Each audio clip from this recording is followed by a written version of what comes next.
Doctor साहब बहुत बहुत धन्यवाद। और मैं देख रहा हूँ समय सीमा थोड़ी ज्यादा हो गई है। अगर कोशिश करेंगे तो ये तालमेल जो है मजदूर का और किसान का यही दिखा के हम उनका समय जो है जो उन्होंने लिया था उसको कम करने की कोशिश करेंगे। पहली चीज तो है कि कोरोना के बाद आंदोलन। कोरोना से पहले आपको याद होगा 29 और 30 नवंबर को 2018 को किसान दिल्ली आया था। नोटबंदी के बाद किसान का इतना बुरा हाल हो गया था कि पहले जो आत्महत्या हो रही थी उससे बहुत बढ़ गई। सबको याद होगा पिछले 15-20 साल में 3.5-4 लाख आत्महत्या हो चुकी है पूरे देश के अंदर। पर नोटबंदी के बाद और बढ़ना चालू हो गई। इन्होंने क्या किया, आंकड़े छुपाने चालू कर दिया। अभी पिछले एक हफ्ते में आप ले लें, आंकड़े और बढ़ गए। कर्नाटका में, महाराष्ट्र में, मराठवाड़ा में आत्महत्या चालू हो गई। जहां आत्मनिर्भर होने की बात कर रहे हैं वहां आत्महत्या हो रही। तो नोटबंदी जो आपका जो है कोविड-19 से पहले की प्रक्रिया थी, हम 2 मुद्दों पे गए थे। कर्जा मुक्ति, पूरा दाम। जब तक हमारा कर्जा पूरा साफ नहीं होगा और पूरा दाम नहीं मिलेगा, किसान खेती नहीं कर पाएगा। और क्यों हमने कहा था ये? एमएसपी आप लागू करते हैं, मिनिमम सपोर्ट प्राइस, न्यूनतम समर्थन मूल्य। न्यूनतम से न्यूनतम होता है, विश्व में तो नहीं होता होगा, हिंदुस्तान में होता है।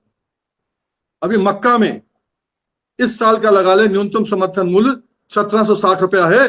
800 से लेके 1100 तक का बिक रहा है। तो हमने उस समय कहा था कि न्यूनतम समर्थन मूल्य की गारंटी हो। हम जो भी लेते हैं अपनी फसल लगाने के लिए, हम डीजल लेते हैं, खाद लेते हैं, हम कीटनाशक दवाएं लेते हैं, मिनिमम लेबर देते हैं। जो जो हम उसमें लागत लगाते हैं उसी लागत के आधार पे तो आप मिनिमम सपोर्ट प्राइस डिक्लेयर करती है सरकार। जब हम इससे 1 पैसा कम नहीं खरीद सकते, अपनी जो हमारी लागत का मूल्य है वो कम नहीं कर सकते, तो जब हम बेचते हैं जो आपने न्यूनतम रेट तय किया उससे कम हमें क्यों? जब फर्क कितना है, 400, 500, 600 रुपए क्विंटल का फर्क है, 20 क्विंटल भी फर्क निकलती है, अगर फसल निकलती है तो 6-7 हजार रुपया एक फसल के ऊपर हमें कम मिलता है। 2 फसलों पर अगर 10,000 भी कम मिला हमें, तो हमारा जो कर्जा है वो बढ़ते जाता है, हम कर्जा वापस नहीं कर पाते। इसलिए हमारा था कि आपकी गलती, सरकार की गलती के कारण न्यूनतम समर्थन मूल्य हमें नहीं मिला। आपने ना गारंटी दी ना खुद खरीदा। आप टोटल 5-6% खरीदते हो केवल, और आप कहते हो हमने ले लिया। और उसमें किसान जब मारा जाता है उसका कर्जा बढ़ जाता है। जब कर्जा वो वापस नहीं कर पाता, एक बैंक के बदले 2 बैंकों से लेता है और फिर आखिरी में 2-3 से लेने के बाद फांसी खा लेता है। अब इन चीजों को लेते हुए जब आदमी देखता है तो हम लोगों ने किया कि 2 बिल, अखिल भारतीय किसान संघर्ष समन्वय समिति बनी थी मंदसौर के बाद, जब 6 बालक 17 से लेकर 35 साल की उनकी उम्र थी। वो 6 बालक जो थे अपनी लड़ाई लड़ रहे थे। नौकरी मिलती नहीं है बालकों को, नशे में जाते हैं, डिप्रेशन में जाते हैं, क्राइम में जाते हैं। वो खड़े हो गए, हमें पूरा दाम चाहिए, कर्जा मुक्ति चाहिए। उसमें उस समय की भाजपा सरकार, उन्होंने गोली से छल्ली कर दिया इन बालकों को। अभिषेक पाटीदार तो 17 साल का था ना, जब छल्ली कर दिया। डॉक्टर सुनीलम भी थे। हम सब ने मिलकर कहा कि अगर एक एक हम अलग अलग लड़ेंगे तो फिर बुरे हाल हो जाएंगे, सब पिटते रहेंगे और मरते रहेंगे। हमें सबको इकट्ठा होना पड़ेगा, आवाज बुलंद करनी पड़ेगी। हम लोगों ने आवाज बुलंद करी, 10,000 किलोमीटर घूमे पूरे देश के अंदर, असम से लेके कश्मीर से लेके पूरा देश घूम लिया। 25 प्रांत तो हम लोग बाय रोड गए। और उसके बाद हम लोगों ने फैसला किया कि पहली बार इतिहास में किसान अपने बिल खुद रखेगा। हमारे साथी राजू शेट्टी के माध्यम से, उस समय लोकसभा में थे, हमारे सीपीएम के जो साथी थे उनके माध्यम से हमने जो है 2 बिल रखे, एक राज्यसभा में एक लोकसभा में। क्या थे बिल? कर्जा मुक्ति, आपके कारण कर्जा, पूरा कर्जा मुक्त करो हमारा, और पूरा दाम, जो फसल का दाम है, जो एमएसपी हम आप कह रहे हैं उस एमएसपी को हम नहीं मानते। मोदी जी ने कहा था 2014 के अंदर जब आई थी सरकार उनकी, हम C2 देंगे, कॉम्प्रिहेंसिव देंगे, जिसमें कैपिटल का इन्वेस्टमेंट का डिप्रिसिएशन भी होगा। वैसे तो आपकी लागत होती है और फैमिली लेबर होती है, A2+FL। उन्होंने कहा हम C2 देंगे। जब C2 नहीं दिया तो हमने C2 का बिल बना के दिया उनको। हमने कहा आपके पास मोदी जी समय नहीं है, आप विदेशों में घूमते हो, ये काम हम आपके लिए कर देते हैं। AIKSEC ने बैठ के, हम लोगों ने मेहनत करके 2 बिल बना के दिए। के राजेश ने राज्यसभा में रखा और राजू शेट्टी ने लोकसभा में रखा। और वो बिल हम उम्मीद करते थे कि मोदी जी को पकी पकी खिचड़ी मिल गई है, जो वो कह रहे थे होगा करेंगे, पर उन्होंने ऐसा नहीं किया। फिर हमें, जो मैंने कहा था 29 और 30 नवंबर को हमें दिल्ली आना पड़ा। हर किसान नेता वहां पर था, हर पॉलिटिकल पार्टी का नेता वहां पर था, साउथ से हो, नॉर्थ से हो, ईस्ट से हो, वेस्ट से हो, प्रेसिडेंट थे सारे के सारे वहां पर। सबने हमें आश्वासन दिया, सबने कहा हम आपकी बात उठाएंगे। हमने उनको ताकत दी। पर वहीं पर जब मोदी जी को लगा ये किसान आंदोलन तो बहुत बड़ा हो रहा है, उन्होंने छोटा सा खेल खेल दिया। 10 दिन के अंदर अंदर उन्होंने एक किसान सम्मान योजना निकाल दी, 2000 रुपया एक क्वार्टर में देने के लिए किसान को, 6000 रुपये साल का। किसान जिसके बुरे हाल है, 2 एकड़ 2.5 एकड़ का किसान है, उनने कहा नहीं भाई, ये तो मेरा 1 साल का भी नहीं होता, 1 एकड़ का भी नहीं होता। वो सोच ही रहा था, उत्तर में पुलवामा हो गया, बालाघाट हो गया, तो बालाकोट हो गया। तो नीलम जी सामने बैठे तो बालाघाट हो जाता है, मध्य प्रदेश का हिस्सा है, वो बालाकोट हो गया। उसके बाद में क्या होता है, किसान कहता है राष्ट्र का मुद्दा है, धरती माता पे आंच आ रही है, मैं धरती माता का सपूत हूं, मैं सरकार का साथ दूंगा। उसने बीजेपी को वोट कर दिया, कुछ ने वोट कर दिया और कुछ कैसे आए आप सबको मालूम है। पर हकीकत यह है, ये आंदोलन तब से चल रहा था, आपकी पुरानी नीतियों के कारण, नोटबंदी के कारण। अब कोविड आ गया, अब हम पे दुगनी मार पड़ गई। पहली मार क्या है, जो बच्चे हमारे गांव के बच्चे जो पढ़ लिख गए थे, जो खेती से नफरत करते हैं, आज खेती घाटे का सौदा है, उनको नौकरियां मिल गई थी। नोटबंदी में आधे की नौकरी वापस हो गई। अब जो बचे कुछ थे उनकी कोविड में नौकरी वापस हो गई। सरकार का मुद्दा अलग है, कोविड के मुद्दे के ऊपर अपनी नोटबंदी का ठीकरा भी फोड़ेंगे, कोविड पे पूरा ठीकरा फोड़ेंगे। पर हमारा है कि देहात के बच्चे, कोविड हो या नोटबंदी हो, अब वो बेघर हो गए, ना घर के रहने वाले ना बाहर के रहने वाले, घर छोड़ के गए थे, अब वो कहीं ना कहीं घर वापस आ रहे हैं।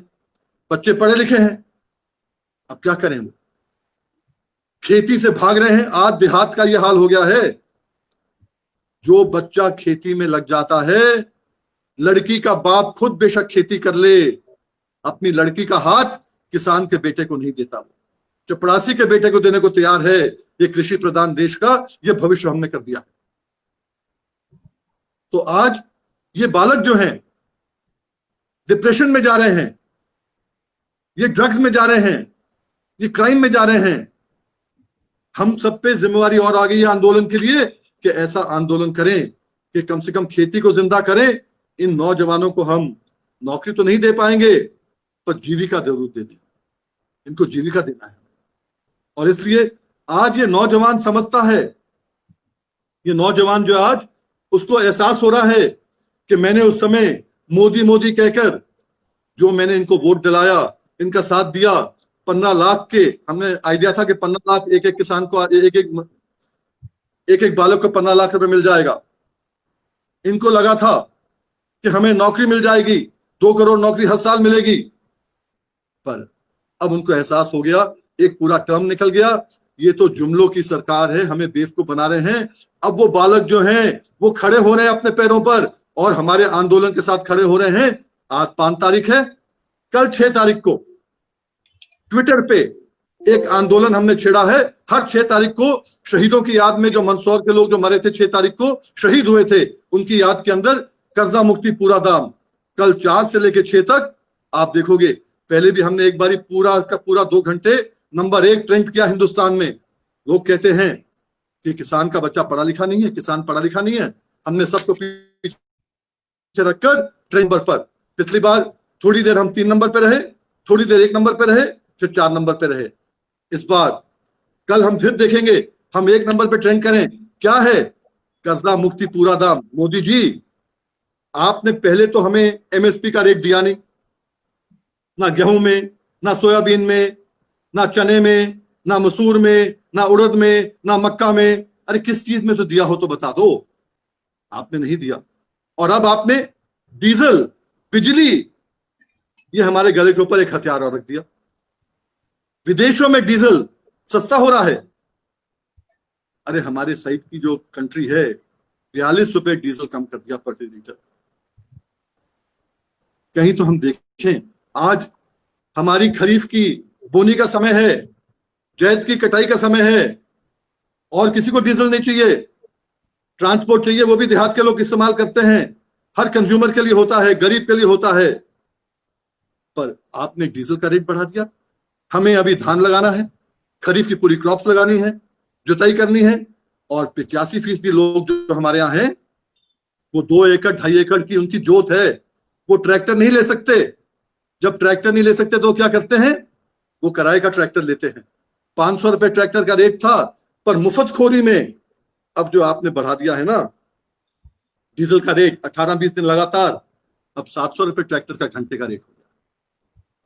और आपने एमएसपी, अगली बार की एमएसपी, पैसे हमें मिलेंगे नहीं मिलेंगे अलग बात है, अगली बार की जो एमएसपी है आपने पुराने रेट के मुताबिक की है। आपने 3 जून को शायद आपने डिक्लेयर की थी एमएसपी, उस समय तक आपने रेट बढ़ाना नहीं चालू किया था डीजल का। हमारी लागत तो आप कवर करोगे ही नहीं, इसलिए आप नई एमएसपी लेके आओ, किसान को बचाने की बात करो, गारंटी दो। इससे कम कोई खरीदेगा तो जेल जाएगा। क्यों? हम डीजल कम रेट में लेंगे, जेल नहीं जाएंगे? खाद कम रेट में लेंगे, जेल नहीं जाएंगे हम? जब बिजली का रेट हम अगर नहीं देंगे आपको पूरा का पूरा, तो पेनल्टी तक देना पड़ेगा हमें।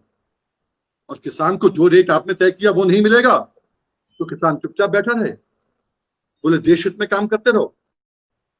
बिल्कुल देश हित का ठेका हमारा है, किसानों का है। इसीलिए हमने कोविड के अंदर भी साहस दिखाकर गेहूं की कटाई करी, चने की कटाई करी, रबी की पूरी फसलों की कटाई करी। जब जितने लोग थे, उद्योगपति थे, घरों में बैठे हुए थे, और घरों में बैठ के क्या कर लेते? वो अपने नोट तो नहीं चबाते ना। वो जो हमने भंडारण भरा था किसानों ने, उसी भंडारण से उनको खुराक मिली। और फिर सरकार ने क्या कर दिया? 68,607 करोड़ रुपया, 68,607 करोड़ रुपया उद्योगपतियों का राइट ऑफ कर दिया, ना कि किसानों का किया। किसान बाहर निकल के जोखिम में अपनी जान को डाल के काम कर रहा है, और आप राइट ऑफ कर रहे हो इंडस्ट्रियलिस्ट का। किसान का करते समझ में आता। और जहां मैं किसान की बात करता हूं, एक चीज स्पष्ट करना चाहूंगा मैं। शुरू में जैसे मैंने कहा था, किसान और मजदूर एक सिक्के के 2 पहलू हैं। जिस आदमी के पास 4 एकड़ जमीन या 8 एकड़ जमीन उसके बाप के पास थी, बाप के मरने के बाद उस पर 2 एकड़ आ गई, या अगर उसके पास ज्यादा जमीन थी तो 4 एकड़ आ गई, 2 एकड़ आ गई, अब उसके 4 बच्चे हैं, उसके मरने के बाद हर बच्चे के पास 1 एकड़ जमीन आती है, या आधा एकड़ जमीन आती है। 1 एकड़ में, आधा एकड़ में क्या करेगा? इसलिए वो क्या करता है? अपनी जमीन या तो ठेके में किसी और को देता है, या किसी और की जमीन ठेके में खुद लेता है। जब उसका साइजेबल यूनिट हो जाता है 5-6 एकड़ का, तो अपना काम करता है। वो अलग बात है, ओलावृष्टि हो जाती है, बाढ़ आ जाती है, सूखा पड़ जाता है तो बर्बाद हो जाता है। फसल बीमा योजना तो है ही नहीं, नाम की है प्रधानमंत्री फसल बीमा योजना, पर उस समय क्या होता है? वो आदमी बर्बाद हो जाता है। और जो आदमी अपनी 1 एकड़, आधा एकड़ आपको ठेके पे देके जाता है, वो बाहर जाके मजदूरी करता है अपना घर पालने के लिए। तो आज जो किसान है, छोटा किसान है, सीमांत किसान है, वही मजदूर है। वो मजदूर पैदा नहीं हुआ था, वो किसान पैदा हुआ था।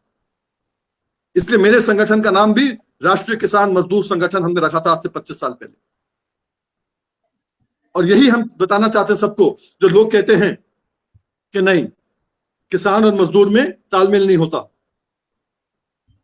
सही है, जब आप मनरेगा के अंदर ऐसी चीज डाल दोगे जिसमें प्रधान के साथ मिलके मिल बांट करके लोग बराबर कर देंगे पैसे को, एक ही रोड को बार बार बनाएंगे, एक ही नाले को बार बार खोदेंगे, उसको भरेंगे, उसमें कुछ करेंगे, लेबर एक्सपेंसिव हो जाती है।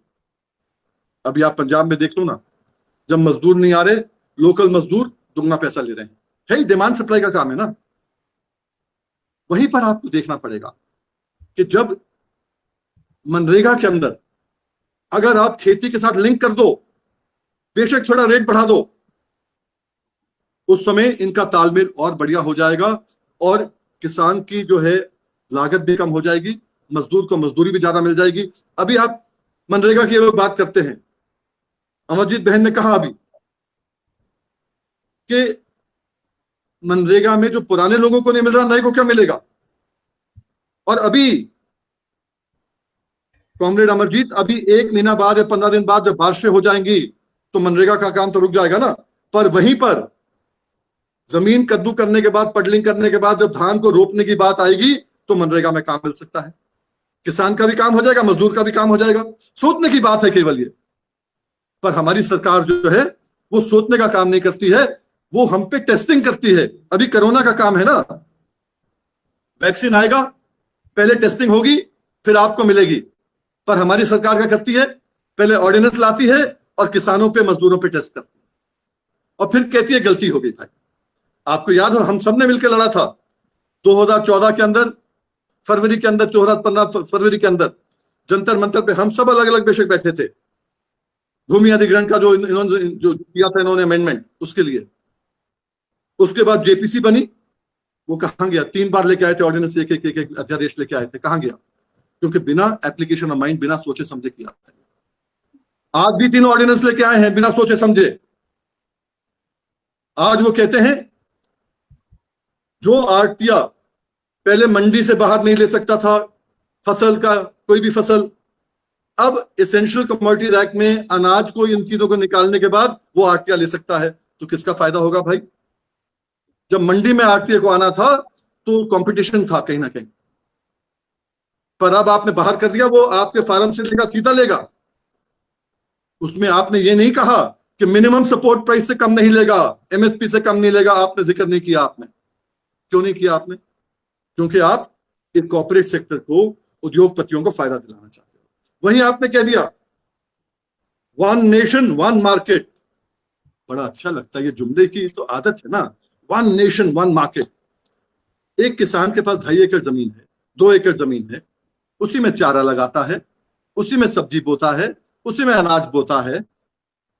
वो आदमी अगर अनाज भी बेचेगा, 8-10 क्विंटल उसके अनाज बचेगा खुद खाने के अलावा, अपने रखने के अलावा, तो वो आदमी के पास ना ट्रैक्टर है ना ट्रॉली है। वो कहाँ मार्केट ढूंढेगा? वो कहाँ जाएगा? वो बंबई जाएगा, वो कलकत्ता जाएगा, कहाँ जाएगा? और उसके पास अगर 1 टोकरी टमाटर निकल रहा है, 2 गठरी उसके पास पालक निकल रही है, वो कहाँ बेचेगा? लोकल मार्केट में बेचेगा। उसको शाम को आके फिर तोड़ना है। इसलिए हमें क्या चाहिए आज, किसानों को क्या चाहिए? 1 nation 1 minimum support price. Diesel में एक रेट होता है, फर्क क्यों आता है? स्टेट के टैक्सेस अलग अलग होते हैं। हम कहते हैं अगर आप में हिम्मत हो 1 nation 1 state minimum support price कर दो। अरे नहीं करो तुम, आप नेशन ही कर दो यार, पर उस पर लागू तो करो कम से कम। कोई उससे कम नहीं खरीदेगा। और आपको जो आपको फूड सिक्योरिटी में देना है, सरकार खरीदे और आगे दे। किसान को तो पूरा रेट मिले कम से कम, क्योंकि लागत तो किसान ने पूरी लगाई है ना। अब आपने डीजल बढ़ा दिया, अब कहां से उसको बराबर करेंगे? ये चीजें जो हैं आज की तारीख के अंदर ये नहीं दिखती इनको। नौजवान जो साथी हमारे हैं, सबको दिख रही है, आंदोलन की तरफ जाने की बात हो रही है। अब कोरोना है, कोरोना में कैसे आंदोलन करोगे? तो वही ट्विटर का हमने ये जो सहारा लिया है, ट्विटर सीधा जाएगा प्रधानमंत्री के अकाउंट में। जब लाखों ट्विटर जाएंगे, मिलियन ट्विटर जाएंगे, तो कहीं ना कहीं प्रधानमंत्री की आंखें भी खुलेंगी और कान भी खुलेंगे। और नहीं खुलेंगे तो जब कोरोना खत्म होगा, वो बच्चे अगर रोड पे आ गए तो उन्हें कोई रोकने का काम नहीं कर पाएगा। हम ये नहीं चाहते कि कोरोना के अंदर चुपचाप बैठे। 9 अगस्त में 9 अगस्त को, अगस्त क्रांति वाले दिन, जब हम लोगों ने कहा था कि विदेशियों को भगाने की बात थी, भारत छोड़ो, आज हम सब ने तय किया, अखिल भारतीय किसान संघर्ष समन्वय समिति ने तय किया है कि हम लोग 9 अगस्त को हर ट्रेड यूनियन से बात कर कर, हर संगठन से बात कर कर, जिसको कॉर्पोरेट खा रहा है, जिसको सरकार कॉर्पोरेट के हवाले करना चाहती है, हम सब एक प्लेटफॉर्म पे आके 9 अगस्त को ये कॉर्पोरेट भगाओ, किसान और मजदूर बचाओ की बात करेंगे। ये सबको करना पड़ेगा। आज अगर हम कहें कि भाई किसी का हो जाएगा, किसी का हो जाएगा, कि नेताओं ने तो आज किसान और मजदूर को बांट दिया है, और बांट भी ऐसा दिया है कि वापस लाना बड़ा मुश्किल हो रहा है। कैसे बांट दिया? जात बरादरी में बांट दिया है। इलेक्शन के अंदर कोई जाट है, कोई गुजर है, कोई सैनी है, कोई त्यागी है, कोई कुर्मी है, कोई ब्राह्मण है, कोई ठाकुर है, कोई सिख है, कोई मुसलमान है, किसान नहीं है, मजदूर नहीं। आज हम और आपको मिलकर इकट्ठा इनको 75% हम हैं। अगर 75% एक हो जाएंगे, अपने हक की लड़ाई लड़ेंगे, हकूक की लड़ाई लड़ेंगे, तो इनके पास कुछ नहीं होगा दिखाने के लिए। हम सबकी बात करते हैं, हम किसान की बात क्यों नहीं करते, मजदूर की बात क्यों नहीं करते, तो फ्रंटलाइन की बात करते हैं। पिछला भंडारण भी हमने दिया, आगे का भंडारण भी हमने भर दिया। और आपको मालूम है ना, गेहूं के अंदर जब थ्रेशिंग होती है, जो उसका घट्टा होता है थ्रेशिंग के अंदर, वो नीचे लंग्स तक जाता है, फेफड़ों में जाता है, जो गर्दा होता है। मैंने तो खुद अस्पताल में कुछ दिन निकाले, जब बच्चा था, गमछा बांध के हम लोग जाते थे करने के लिए।